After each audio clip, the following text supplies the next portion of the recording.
उप मुख्यमंत्री उत्तर प्रदेश श्री दिनेश शर्मा जी, जिनके नेतृत्व में भारतीय जनता पार्टी संगठन का काम कर रही है, ऐसे यूपी भाजपा के अध्यक्ष भाई स्वतंत्र देव सिंह जी, यहां की स्थानीय विधायक और उत्तर प्रदेश सरकार में मंत्री श्रीमती स्वाति सिंह जी, उत्तर प्रदेश के डीजीपी श्री मुकुल गोयल जी, उत्तर प्रदेश के अपर सचिव गृह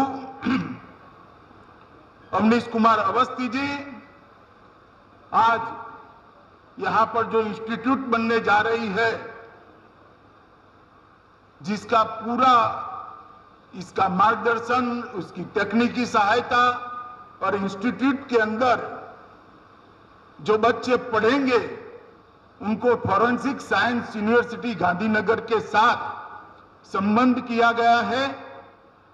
इसके कुलपति डॉक्टर जे.एम. व्यास जी और आज यहां पर उपस्थित प्यारे भाइयों और बहनों, आप सभी को मेरा प्यार भरा नमस्कार।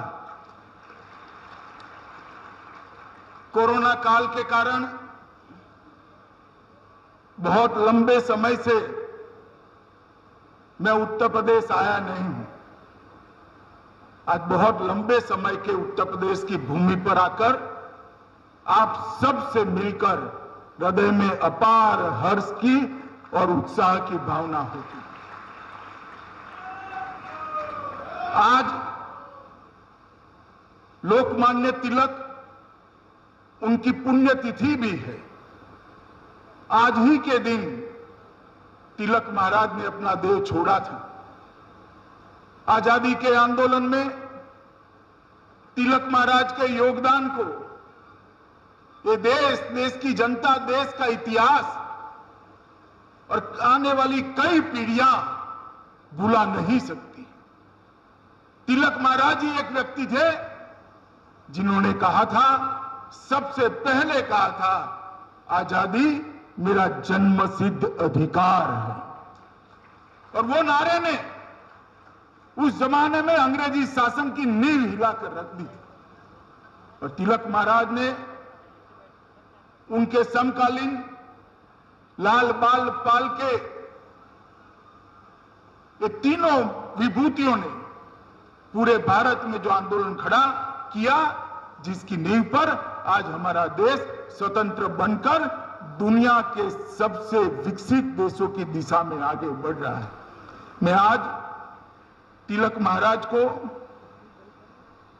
विनम्र श्रद्धांजलि देना चाहता हूं और मैं आशा करता हूं कि उनके सिद्धांत और उनकी देशभक्ति का जज्बा आने वाली पीढ़ियां ग्रहण कर देश को आगे बढ़ाती जाए। मित्रों, आज मैं उत्तर प्रदेश में आया हूं। 2013 से 2019 तक 6 साल तक उत्तर प्रदेश में भारतीय जनता पार्टी के संगठन के लिए मैंने बहुत भ्रमण किया है। जिले जिले में गया हूं, तहसील तहसील में गया हूं, असेंबली सीटों का भी दौरा किया है। और इसलिए पहले का उत्तर प्रदेश मुझे ठीक तरह से याद है। चाहे पश्चिम के अंदर भय से मारे लोग क्षेत्र छोड़कर जा रहे हो, चाहे महिलाएं अपने आप को असुरक्षित महसूस करती हो, चाहे भूमाफिया गरीबों की और सरकार की भूमि को अवैध रूप से अपने कब्जे में लेते हो, चाहे दिन दहाड़े गोलियां चलती हो, चाहे दंगों से ग्रस्त उत्तर प्रदेश हो। 2017 में भारतीय जनता पार्टी ने एक वादा किया था कि हम उत्तर प्रदेश को कानून और व्यवस्था की दृष्टि से ठीक बनाएंगे, उत्तर प्रदेश को विकसित प्रदेश बनाएंगे। और आज जब मैं 2021 में यहां पर खड़ा हूं तो मैं गर्व के साथ कह सकता हूं कि योगी आदित्यनाथ और उनकी टीम ने उत्तर प्रदेश के कानून और व्यवस्था को देश में सबसे आगे ले जाने का काम किया। यही तो परिचय है भारतीय जनता पार्टी का। भारतीय जनता पार्टी की सरकारें जातियों के आधार पर नहीं चलती। भारतीय जनता पार्टी की सरकारें परिवारों के आधार पर नहीं चलती। भारतीय जनता पार्टी की सरकारें अपने नजदीक के लोगों के लिए काम नहीं करती। भारतीय जनता पार्टी की सरकारें देश के सबसे गरीब व्यक्ति के विकास के लिए और कानून व्यवस्था ठीक करने के लिए काम करती। मैं आज जब यहां आया हूं तब कह सकता हूं कि आज विकास की 44 योजनाओं में देश में सबसे आगे उत्तर प्रदेश है। उत्तर प्रदेश। मैं 44 योजनाओं को गिनाना नहीं चाहता। योजनाएं बनाना बड़ा सरल होता है, मगर योजनाओं को भूमि पर उतारना, योजनाओं को लाभार्थी तक पहुंचना, इसमें से बिचौलियों को खत्म कर देना और लाभार्थी को बिना कोई कष्ट, बिना कोई रिश्वत ये योजना का लाभ मिले, ऐसा तंत्र बनाना बहुत कठिन होता है। योगी जी और उनकी टीम ने पूरे देश के अंदर 44 योजनाओं में सर्वप्रथम स्थान प्राप्त किया है। ये हम सब के लिए गौरव का बात। मित्रों, आज मैं यहां आया हूं तब इतना जरूर कहना चाहता हूं कि उत्तर प्रदेश ने हर क्षेत्र में विकास किया है। चाहे औद्योगिक निवेश करने की बात हो, चाहे योजनाओं के सफल क्रियान्वयन की बात हो, चाहे कानून और व्यवस्था ठीक करने की बात हो, चाहे गरीब किसान का ऋण माफ करने की बात हो, चाहे गरीब किसान का अनाज बिचौलिए के बगैर डायरेक्ट उसके बैंक अकाउंट में डालने की बात हो, चाहे हर घर में शौचालय बनाने की बात हो, हर घर विहीन को घर देने की बात हो, 1,47,00,000 महिलाओं को गैस का सिलेंडर देने की बात हो, इतने ही घरों के अंदर बिजली पहुंचाने की बात हो, चाहे भ्रष्टाचार को नाबूद कर भ्रष्टाचारियों पर भय खड़ा करने की बात हो, हर क्षेत्र में उत्तर प्रदेश ने योगी जी के नेतृत्व में बहुत अच्छा काम किया। और उसी का परिणाम है कि 11 लाख करोड़ से अर्थव्यवस्था जो थी, आज 4 ही साल में 11 लाख करोड़ से बढ़कर 22 लाख करोड़ पर पहुंचकर देश में दूसरे नंबर की अर्थव्यवस्था बनी है। और मित्रों, कोविड के दोनों लहरों में उत्तर प्रदेश शासन ने योगी जी के नेतृत्व में बहुत अच्छा काम किया है। यहां की आबादी, यहां की जनसंख्या, गांव में फैला हुआ प्रदेश, 22 करोड़ की आबादी, शायद पूरे यूरोप से ज्यादा आबादी अपने उत्तर प्रदेश के अंदर है। और इसके अंदर बारिश में परंपरा से मिली लचर स्वास्थ्य सुविधाएं, उसको चुस्त करना, दुरुस्त करना और लोगों की सुरक्षा करना, आज वैक्सीनेशन में भी उत्तर प्रदेश देश में सबसे पहले है।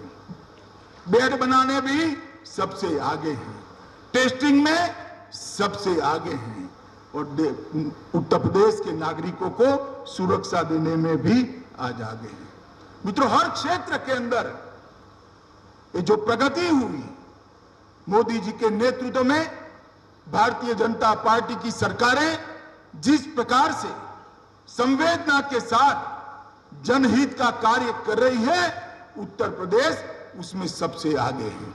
मैं मानता हूं कि इसी परिवर्तन के लिए उत्तर प्रदेश की महान जनता ने 300 से ज्यादा सीटें देकर भारतीय जनता पार्टी को यहां पर शासन करने का मौका दिया। और हमने वादा किया था कि शासन कोई एक जाति के लिए नहीं होगा, सबके लिए होगा।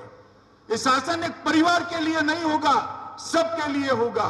ये शासन चंद बिल्डरों और धनिकों के लिए नहीं होगा, ये शासन सबसे गरीब व्यक्ति के लिए होगा।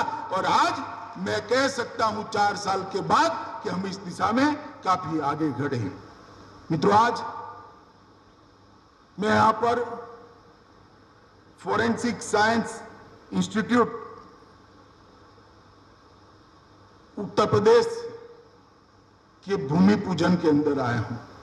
ये Uttar Pradesh institute of forensic science इतने बड़ी भूमि के अंदर एक विशाल संकुल बनाकर आगे बढ़ेगा। आज तो उसका बीजारोपण हुआ है, मगर जब ये वटवृक्ष होगा, अनेक बच्चे यहां से अपनी कैरियर करेंगे, बनाएंगे। अनेक बच्चे यहां पर अनुसंधान में हिस्सा लेकर न केवल उत्तर प्रदेश, पूरे देश की कानून और व्यवस्था की रीढ़ की हड्डी बनने का काम करेंगे। मोदी जी ने गुजरात में जब मुख्यमंत्री थे, तब विश्व में अपने तरीके की सबसे पहली फॉरेंसिक साइंस यूनिवर्सिटी बनाने का काम किया था, जो गांधीनगर में बनी थी। मेरा सौभाग्य था कि उस वक्त भी मैं गृह मंत्री था, और मोदी जी जब प्रधानमंत्री बने 2019 में, उन्होंने राष्ट्रीय फॉरेंसिक साइंस यूनिवर्सिटी बनाई, जो गांधीनगर की यूनिवर्सिटी को राष्ट्रीय फलक पर करने का काम किया। आज इसके साथ ही संबंध Uttar Pradesh state institute of forensic science यहां शुरू होने जा रहा है, और यहां पर लगभग 200 करोड़ खर्च करा जाएगा। और भारत सरकार ने यहां पर डीएनए केंद्र हेतु एक 15 करोड़ की राशि अनुमानित करी है, जो डीएनए के लिए देश में सबसे आधुनिक और सर्वोच्च संस्थान यहां पर बनाएगा। यहां लगभग 150 छात्र शुरुआत में हर साल ग्रेजुएट होकर बाहर निकलेंगे, और 350 से ज्यादा फैकल्टी भी होंगे। एक प्रकार से फॉरेंसिक साइंस के क्षेत्र के अंदर शोध, अनुसंधान और उसका प्रैक्टिकल एप्लीकेशन, ये तीनों को समाहित करने वाला इंस्टीट्यूट बनेगा। यहां पर फॉरेंसिक विज्ञान, behaviour science, civil and criminal law का एक रिसोर्स सेंटर भी अपने आप में बनकर पूरे उत्तर क्षेत्र के सभी प्रदेशों को न्याय मदद करने का काम करेगा। इस संस्थान के छात्र physics, chemistry, biology, computer science, behavioural science, criminology, law, police science और एडमिनिस्ट्रेशन, ये सभी फॉरेंसिक साइंस से जुड़े हुए महत्वपूर्ण विषयों में अपनी तज्ञता प्राप्त करेंगे। और UP state institute of forensic science Lucknow, मुझे पूरा भरोसा है कि योगी जी के नेतृत्व में ये देश भर के पुलिस आधुनिकीकरण के इतिहास में एक मील का पत्थर साबित होगा। मित्रों, आज यहां पर जब मैं आया हूं, तब मैं बताना चाहता हूं, मोदी जी ने पूरे देश के कानून और व्यवस्था को बल देने का शुरुआत करी है। गृह विभाग में मोदी जी के नेतृत्व में अनेक प्रकार की नई शुरुआतें की। वैसे तो कानून और व्यवस्था राज्यों का विषय है, मगर केंद्र कुछ ऐसे इनिशिएटिव ले रहा है जिससे समग्र देश की कानून और व्यवस्था की स्थिति को मजबूती प्रदान हो। जैसे forensic science university, national forensic science university Gandhinagar की रचना से आज देश भर में इसके साथ एफिलिएशन प्राप्त कर अनेक कॉलेज शुरू होने जा रहे हैं। मुझे विश्वास है 2024 के पहले देश के आधे राज्यों के अंदर फॉरेंसिक साइंस कॉलेज की शुरुआत हो गई होगी। और मित्रों, 2 सिद्धि का प्रमाण हमारे देश में बहुत नीचा है। कई देश ऐसे हैं, इजराइल जैसे देश इसको 90% तक ले गए हैं। कई देश ऐसे 80%, 70% जो कानून की शिकंजे में आते हैं, उनका दोष सिद्ध कर पाते हैं, मगर भारत इसमें पीछे है। इसका मुख्य कारण प्रोफेशनल शिक्षा का अभाव है। और फॉरेंसिक साइंस यूनिवर्सिटी वैज्ञानिक आधारों पर गुनहगारों को दोष सिद्धि में न्यायपालिका को मदद करेगी। और मुझे विश्वास है इससे सजा दिलाने का दर तो केवल बढ़ेगा ही, जब सजा देंगे और रिपीटेशन नहीं होगा गुनाह का, तब गुनाह का दर भी अपने आप नीचे आ जाएगा। इसके साथ साथ मोदी जी के नेतृत्व में 2020 में हमने राष्ट्रीय रक्षा यूनिवर्सिटी भी चालू करी और ये राष्ट्रीय रक्षा यूनिवर्सिटी भी देश भर में अपने संबंध कॉलेजों को आगे कोर्स को बढ़ाने का काम करेगी, जिससे हमें ट्रेन मैन पावर मिलेगा। आज पोलिसिंग जो 20 साल पहले कल्पना थी वहां तक सीमित नहीं रहा। जाली note, narcotics, narco terror, terrorism, cyber अपराध, आर्थिक अपराध, हथियारों की तस्करी, गौ तस्करी, अनेक प्रकार के अपराध ऐसे आ गए हैं जिनके सामने लड़ने के लिए देश के पुलिस बल को सज्ज करने की जरूरत है। और उसी को दृष्टिगत रखते हुए ये नेशनल फॉरेंसिक साइंस यूनिवर्सिटी और राष्ट्रीय रक्षा यूनिवर्सिटी की स्थापना देश के प्रधानमंत्री नरेंद्र मोदी के प्रेरणा से गृह विभाग ने करी है।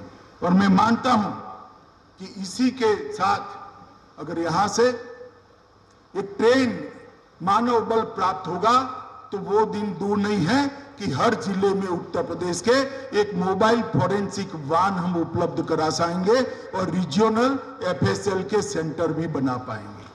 और उसके बाद 6 साल के ज्यादा जिसमें सजा का प्रावधान है, ऐसे हर गुनाह में एफएसएल को कंपलसरी कर दोष सिद्धि का प्रमाण हम आगे बढ़ाने का प्रयास करेंगे। मैं कई बार कहता हूं, पुलिस 2 ही कारणों से बदनाम होती है, एक नो एक्शन और दूसरा एक्सट्रीम एक्शन। नो एक्शन भी ठीक नहीं है, अकर्मण्यता कानून और व्यवस्था को ठीक नहीं कर सकती, और एक्सट्रीम एक्शन भी ठीक नहीं है क्योंकि वो उसकी प्रतिक्रियाएं निर्माण करता है। तो नो एक्शन और एक्सट्रीम एक्शन से निकलकर जस्ट एक्शन की दिशा में, एक स्वाभाविक प्रतिक्रिया की दिशा में पुलिस आगे बढ़े, इसके लिए ये दोनों यूनिवर्सिटियां बहुत बड़ा काम करेगी।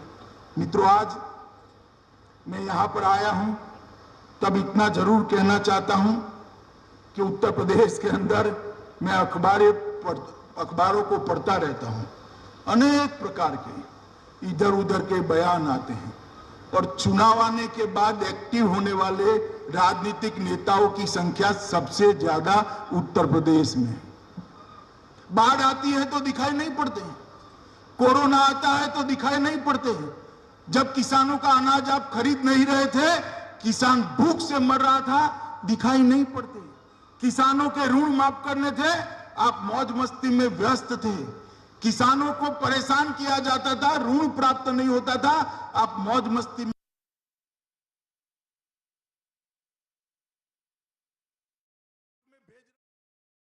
योजना आपको ध्यान में नहीं आई, घर में अंधेरा था, बिजली पहुंचाने का याद नहीं आया, शर्म के मारे महिलाएं शौचालय के बगैर शर्म के मारे परेशानी बैठ रही थी, आपको कुछ याद नहीं आया।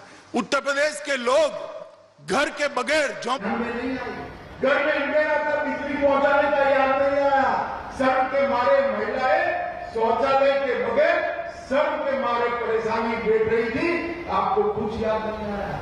उत्तर प्रदेश के लोग घर के बगैर झोंपड़ियों में, कच्ची झोंपड़ियों में रह रहे थे, आपको कुछ याद नहीं आया।